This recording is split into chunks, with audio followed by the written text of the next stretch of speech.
Dalam nama Bapa dan Putra dan Roh Kudus. Amin. Allah dan Bapa, kami berterima kasih atas hari yang baru ini. Kami bersyukur atas karunia Paskah sebagai mujizat terbesar yang Kau berikan kepada kami. Kami, seluruh umat manusia dan alam semesta ini, Engkau selamatkan karena Engkaulah Sang Pencipta kami. Berilah kami iman yang hidup, harapan yang kuat, dan cinta yang ikhlas. Semoga segala perkataan yang akan kami ucapkan dan segala perbuatan kami menyenangkan hati-Mu. Bimbinglah kami dengan Roh-Mu agar kami semakin serupa dengan Yesus Kristus Tuhan kami. Berkatilah keluarga kami dan semua orang yang kami jumpai. Semoga kami menunjukkan kebaikan seperti Engkau baik hati bagi semua orang. Kami akan berusaha menerima suka dan duka dengan hati yang tabah. Santa Maria Bunda Yesus, jagailah kami anak-Mu. Kemuliaan kepada Bapa dan Putra dan Roh Kudus, seperti pada permulaan, sekarang, selalu, dan sepanjang segala abad. Amin. Dalam nama Bapa dan Putra dan Roh Kudus. Amin. Saudara-saudari yang terkasih, kita sudah masuk ke pertemuan keempat ini. Jadi pertemuan 1-2 itu pendahuluan sesuai dengan dasar konstruksi kurikulum kita, kemudian itu sudah saya berikan, supaya nanti kalian selalu memulai suatu pembelajaran itu dengan dasar konstruksi kurikulum. Karena kalian memang tidak diberikan itu. Itu mata kuliah cukup lama, sehingga yang menguasai itu nanti itu akan selalu dipakai. Karena kurikulum merdeka itu kan kita juga harus belajar dasarnya. Nah itu saya punya bukunya, dasar konstruksi kurikulum. Kalau untuk memahami didaktik metodik, sudah belajar ya didaktik metodik? Nah, atau metodik khusus atau metodik umum, kan? Itu kalian harus belajar dasar konstruksi kurikulum. Maka ada disebut didaktik metodik khusus, didaktik metodik umum. Setelah dasar konstruksi kurikulumnya itu, tetapi sekarang ya tidak. Benar ada program pembinaan iman anak, itu PPIA, itu ada sebenarnya modul-modulnya itu. Jadi mata kuliah untuk S1 itu sebenarnya 165 SKS, belum dengan mata kuliah pilihan, bisa 200 SKS. Tapi dikompres karena memang harus ya sesuai dengan instruksi dari negara, ya, terutama ya pendidikan tinggi, ya kan, makanya dikompres jadi 144. Tapi mata kuliah yang tidak lagi diajarkan itu harus kalian cari gitu, ya. Jadi itu harus kalian pelajari. Mengapa? Karena kalian akan menjadi guru profesional yang bukan hanya menjadi pengajar, tetapi pendidik. Mengajar, mendidik, membimbing, menjadi teladan. Kemudian, ya, menjadi pelayan. Yang terbesar di antara kita yang mau menjadi terbesar, hendaknya kamu melayani. Nah, makanya pada tahun ini semoga jurusan baru akan terbuka, yaitu yang sudah disetujui oleh ya Kementerian Agama dan sedang ditinjau prosesnya, ya semoga cepat, yaitu ya teologi dan pastoral. Ya. Kalau kalian ini kan memang jelas pendidikan agama Katolik. Ya, spesifikasinya jadi guru. Nanti kalian keluar dapat akta 4. Itu sertifikat profesi. Kalau di tempat lain nanti itu akta 4 itu tidak langsung ya. Dulu kalau misalnya sarjana umum itu harus 1 tahun. Ya. Nah, tapi kalau guru itu spesialisasi, enak. Tamat langsung dapat ya 3 ijazah. Ijazah gelar, kemudian ijazah nilai kan? Karena ijazah itu bukan ya. Kalian bilang NEM, dulu NEM, enggak. Kan nanti kalau mau ngelamar IPK 3,0. Nah, kemudian ijazah akta 4. Ya 3 ijazah, jangan sampai hilang. Sekarang kalian enggak perlu ujian negara kan? Karena langsung. Kalau dulu itu ada ijazah nilai lokal dengan ijazah negaranya. Nah itulah IPK kalian itu. Ya kan? Karena itu syarat administrasi ketika diterima di perusahaan atau di lembaga-lembaga swasta, bahkan pemerintah. Saya ingat dulu, ya, karena IP yang dibutuhkan 2,7 di Kota Pontianak, akhirnya dia menangis sejadi-jadinya. Bapaknya sudah resah. takut anaknya bunuh diri. Kuliah jauh di Malang. IPK hanya 2,5. Sedangkan tuntutan negara 2,7. Syukurlah Kabupaten Bengkayang itu tidak menerapkan standar IP. Bahkan saya tahu, saking pelitnya itu, ada tuh dikasih 1,95. Bisa dia jadi guru. Syukurlah ya. Tapi di kabupaten. Tapi kalau udah di kota, kompetensi, dilihat kan. Dilihat, apa IP-nya nih, Stamban nih, 2,5, gimana jadi guru? Walaupun kita pandai ngomong, tapi nilai kita rendah. Apalah artinya pandai ngomong? Ya. Jadi jadi guru itu sekarang kalian itu dituntut, ya. Kamu menyebut saya guru katanya kan, guru kan. Guru kita tuh hanya Yesus Kristus. Jadi kalian ini mewakili Yesus Kristus, mengajarkan ajaran Yesus Kristus, ajaran iman. Jangan lalu jadi guru lalu pindah iman. Banyak kejadian. Ya. Termasuk umat di lingkungan kami. Tamatan sini. Dah nana imannya kan. Katiaba bahasa kami. Mau piano, ya kan. Sejarah gereja tinggal sejarah. Ya. Nah itu. Tapi ya itu hak dia lah asasi. Tetapi secara prinsipnya, gara-gara tadi itu, masalah kawin tak kawin. Yesus katakan bukan kawin tak kawin yang menyelamatkan. Aku yang menyelamatkan. Ya. Kata prinsip kawan saya, lebih baik tidak kawin daripada meninggalkan Kristus. Ya karena memang umat Katolik sudah terbiasa. Jangan takut dibilang pratu, ya, perawan tua, atau jaku, ya kan? Apa jaku? Jaka tua, janda tua, bahaya. Nah ada juga prokem yang salah ya. Saya mengingatkan kalian hati-hati gurau. Kawin udah, nikah belum? Tidak ada kau kawin tuh. Kawin tuh sakral, maka disebut sakramen perkawinan. Jangan ngolok-ngolok. Kawin Tuhan, kata kakek saya. Kawin Tuhan. Yang mempersatukan adalah Tuhan. Apa yang dipersatukan Allah tidak boleh diceraikan oleh manusia. Jadi Yesus itu menjelaskan, kamu sesat katanya. Pada mulanya Allah menciptakan laki-laki dan perempuan untuk menjadi satu daging. Laki-laki akan meninggalkan ayah ibunya dan bersatu dengan istrinya menjadi satu daging. Tulang rusuk yang diambil itu, maka disebut tulang rusuk. Kalau dari tulang kepala, nanti perempuan nginjak kepala laki-laki. Kalau diambil dari tulang laki-laki, diinjaklah, ya kan, perempuan itu oleh laki-laki. Jadi setara.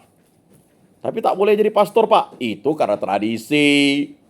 Katolik menetapkan iman itu harus seorang lelaki dewasa yang cakap pendidikannya dan moral. Ya, jelas. Ingat tuh. Ada 3 hal yang membuat kita itu harus paham bahwa kita itu adalah anugerah. Jangan pernah mengatakan kita tuh kesialan. Kita itu anugerah. Diberikan Allah. Anugerah. Kemudian yang kedua, kita dipanggil. Ketiga, kita diutus. Jadi tidak ada kalian itu jelek. Ya. Kalian mungkin pernah lihat video motivasi seorang perempuan karena kena efek kerdil ya. Kecil ya, pendek. Tapi suaminya ganteng, tinggi. Punya anak. Anaknya normal. Apa kata laki-laki? Ya. Cinta itu karena kesetiaan, mau menerima kekurangan. Justru kekurangan itulah kekuatan saya untuk tetap mengasihi istri saya seumur hidup saya. Wow, suaminya ganteng, dia pendek, tidak sampai 1 meter. Ya. Bahasanya cebol. Ya kan? Atau seorang motivator yang hanya enggak punya kaki, enggak punya tangan. Ya kan? Istrinya cantik. Jadi saudara-saudara yang terkasih dalam Yesus Kristus, sejarah gereja itu ingin menunjukkan bahwa kita itu ya anugerah. Maka Santo Fransiskus Xaverius itu datang ke Nusantara itu pada abad ke-15, ya, tahun 1500 berapa? Hah? Ayo. Enggak dibaca. 1543, 1546? Oh, 1546, abad ke-16. Tepatnya itu ya, seorang yang berkebangsaan apa? Dibacalah. Spanyol atau Portugis dia? Portugis. Ya, dari ordo apa? Serikat Jesuit. Ya. Dia datang ke Nusantara. Mulainya merapat di Batavia, tapi di Batavia kayaknya enggak keren. Ayo kita berdayung. Dulu dayung. Mana ada dulu mesin? Dayung. Dayung. Pergi dia menuju ke Nusantara bagian timur. Dulu belum ada kata Indonesia, Nusantara kan. Pergi dia ke sana dulu. Ya, tepatnya dia carilah kepulauan. Wah, rupanya kepulauan Maluku, Ambon. Lalu akhirnya tuh dia pergilah ke pulau-pulau itu untuk mewartakan Kristus Yesus. Sampai akhirnya dia tuh capek dayung, dilemparnya salibnya, kepiting. Kan udah saya ceritakan, naik. Dia bilang, kalau ini memang kehendakmu ya Yesus, ya kan? Aku sudah letih nih katanya. Ya begitulah ceritanya ya. Kalau kurang tepat nanti baca lah perjalanan itu kan. Kepitingnya naik ke atas dayung. Ketek. Ini salib katanya. Itulah makanya Pesparani pertama, Pesta Paduan Suara Gerejani di Indonesia itu di Ambon. Dia punya sejarah karena memang awal pertama Fransiskus Xaverius, lalu ada kepiting. Kami pun heran juga. Kepiting. Binatang yang haram dimakan oleh orang Yahudi. Mana ada orang Yahudi makan kepiting? Ikan lele itu yang enggak boleh dia makan, enggak bersisik. Ya. Haramnya banyak. Kurang lebih ada 603 atau 623, nanti dibaca lagi, 643 larangan bagi orang Yahudi itu. Maka jadi Yahudi itu sakit. Kalau dia kawin dengan orang lain sudah tidak lagi Yahudi dia. Disebut Samaria. Karena darahnya sudah bercampur. Ya. Nah, itu ketetapan mereka lah.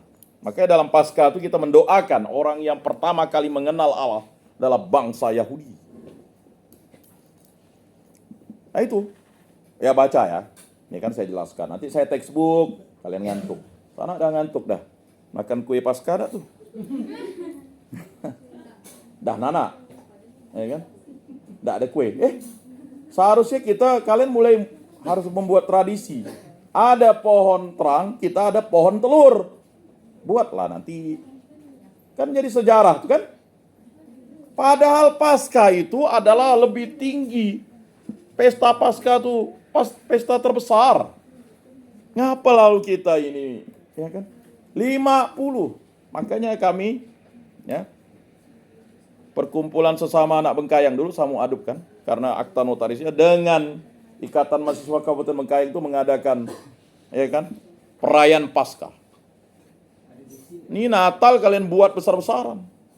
Padahal Natal itu baru permulaan, Natus. Ya kan, Natus, maka disebut Natal. Dulu kawan saya marah. Ya kan? Kau ini enggak bela, apa? Tua, selamat gatal dia bilang ya. Kati dia lah, dia enggak ngerti kok apa tuh Natal. Merry Christmas, kan? Merry. Selamat Christmas, itu kan hari lahir Yesus. Bukan hari lahir Santa Claus. Kalau orang barat Santa Claus. Dan menjadikan hari perdamaian sedunia. Ya. Nah itu. Natal. Maka Natus.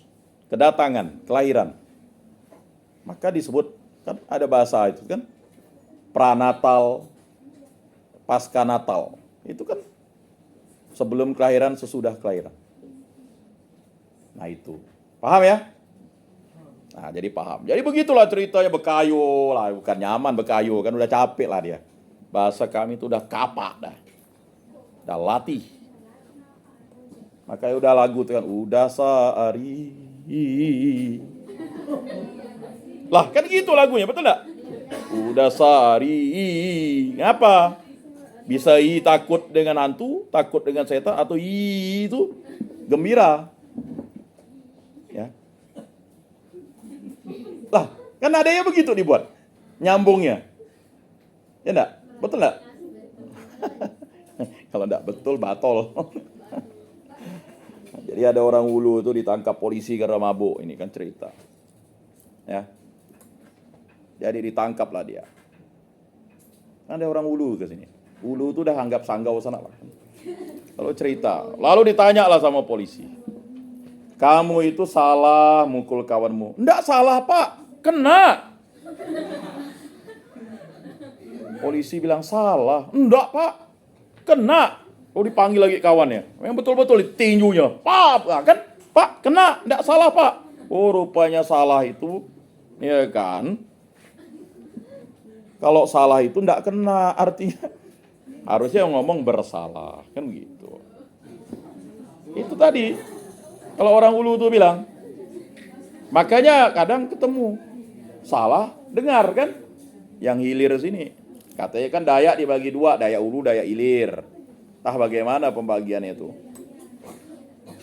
Begitu. Oh, kami ini Sidak Hulu. Ya kan? Yang Sidak Ilir mana kan? Ya sini-sini lah. Jadi gara-gara kata-kata itu kan. Nah, jadi begitu, betul kan? Lah kalau kamu tuh salah, nembak buruan salah, enggak kena. Itu arti ya, itu hati-hati. Makanya ketika ngomong kan, kamu tuh salah, orang Hulu ya enggak salah dia, merasa enggak kena katanya kan. Kalau dia bilang oh kamu tuh bersalah, oh baru dia tahu bersalah itu memang keliru. Jadi banyak. Nah, inilah kata ya. Jadi akhirnya Paus ya Santo Franciscus Saperius itu akhirnya disitulah karena dia tahu itu anugerah dari Allah.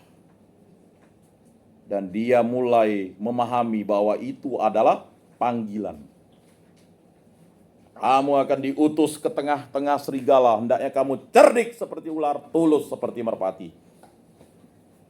Jadi kalian jadi katekis harus cerdik seperti ular. Karena ular itu cerdik bisa pralambang setan. Setan itu kan sebenarnya awalnya baik. Tetapi karena dia tidak setia kepada Allah, dia mengutuki dirinya menjadi setan. Itulah malaikat yang jatuh sepertiga dari itu. Ya kan? Jadi sepertiga ada yang memberontak. Makanya cerdik seperti ular, tulus seperti merpati. Ya itu. Karena merpati itu lambang Roh Kudus. Kecerdikan itu berasal dari Allah. Maka ketika bangsa Israel melihat ular tembaga yang didirikan Musa, ketika dipagut ular di padang gurun, mereka tetap hidup. Ya kan? Ular juga adalah pralambang itu tadi, kecerdikan manusia tapi tak tulus, ngakal. Korupsi itu kan ngakal. Korup itu kan mencuri. Corrupted asal katanya. Jangan mencuri, kan begitu. Nah, ini terjadi kan? Nah, itu tadi dipanggil kita. Nah, kita belajar dulu sejarah nih dari Pak ya Santo Franciscus Saperius itu kan. Nah, akhirnya apa yang terjadi kan? Dia tahu setelah itu hidup itu panggilan, dia lalu diutus pergi untuk menjadi misionaris. Jadilah kita nih Katolik, bukan Katolek. Atau Katolak. Katolik. Katolik. KTP kita Katolik. Aneh juga kan? Coba lihat kan? Coba lihat. Kok ditulis Katolik? Orang harusnya yang ada Katolik. Lalu Katolik. Lalu Kato. Aduh. Kalau kita tidak beriman jadi kato, celana dalam nanti. Lah itu ngapa? Ya? Kok ngapa lalu di KTP kita Katolik? Orang Katolik itu adalah orang Kristen. Ya. Orang Kristen belum tentu dia Katolik. Loh, itu nomenklatur. Coba baca nih. Ya. Ini KTP, cobalah kalian buka KTP. Coba buka. Ya. Buka kalian tuh. Betul enggak tuh? Katolik. Berarti kalau berdasarkan KTP itu kita tidak boleh ke gereja Katolik. Kita harus ke gereja Katolik. Kita Katolik, tapi KTP kita Katolik. Berarti kok ini tidak dirubah-rubah oleh Sisduk Capil nih, Pak? Gereja Katolik. Makanya gereja, tidak ada kan gereja Katolik? Langsung gereja Katedral Santo Yosef. Kalau gereja Katolik berarti kita tidak bisa masuk tuh. Lihat KTP, oh bukan Pak. Ini bukan gereja Bapak. Kalau gereja Katolik tuh tak ada. Ya kan? Nah, ini maksud saya bukan guyon ya. Kok ngapa nih? KTP kita nih. Nah, nanti kalau kalian yang sudah mungkin belajar itu coba kalian ketik nanti itu di Google, ada enggak Katolik? Enggak ada, yang ada Katolik. Ini kok Katolik. Ya, terserah lah ya. Sejarah ini. Nah, ini bukan maksud saya itu. Hati-hati itu. Sejarah ini bisa berdampak. Kalian ini kan menjadi influencer nantinya. Ya.